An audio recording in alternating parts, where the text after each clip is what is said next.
samahan niyo nga pala kami kumain ng Penoy at mag-food trip sa labas. Malapit na nga pala magabi kaya naisipan ko nga kung bumili kami ng midnight snack namin. Kaya let's go! Kasama ko nga pala rito yung kapatid ko. Gusto niya kasi bumili ng sarili niyang Penoy.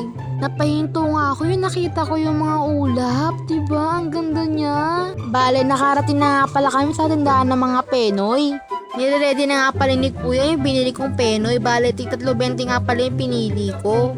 Dali-dali na nga pala sa akin binigay ni Kuya yung Penoy. O diba, 3.20 yan. Dito naman, nire-ready na ni Kuya yung Penoy ng kapatid ko.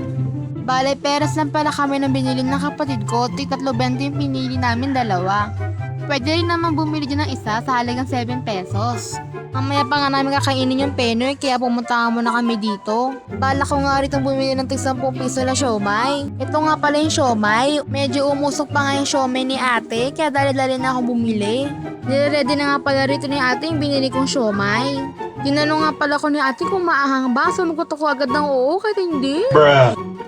Ito nga pala yung siomay nila, balat at 10 yan. Kaya bago nga kami umuwi, kumain nga muna kami rito ng siomay. Obvious to obvious, na sarap siya. Sinubukan ko na nga rin pala rito yung kapatid kong kasama. After nga namin mag-food trip sa labas, umuwi na rin kami agad. Alas 8 na nga ng gabi, kaya kinain na namin yung binili namin Penoy.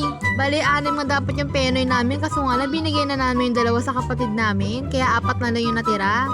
Sinuso na nga pala rito ng kapatid ko yung Penoy sa suka. First bite, sarap.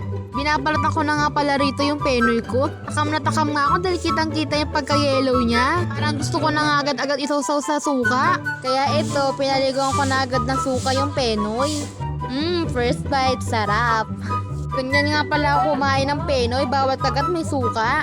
Nagbanding na nga kami rito ng 2 sa pagkain ng Penoy. Enjoy na enjoy nga kami sa sarap niyan. Binabalatan na nga pala rito ng kapatid ko yung last Penoy niya. Nag-crave nga pala kami sa Penoy kaya nakabili kami agad. Matagal-tagal na rin kasi yung glass na kumain kami ng Penoy.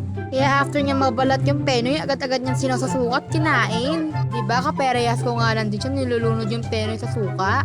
Sarap.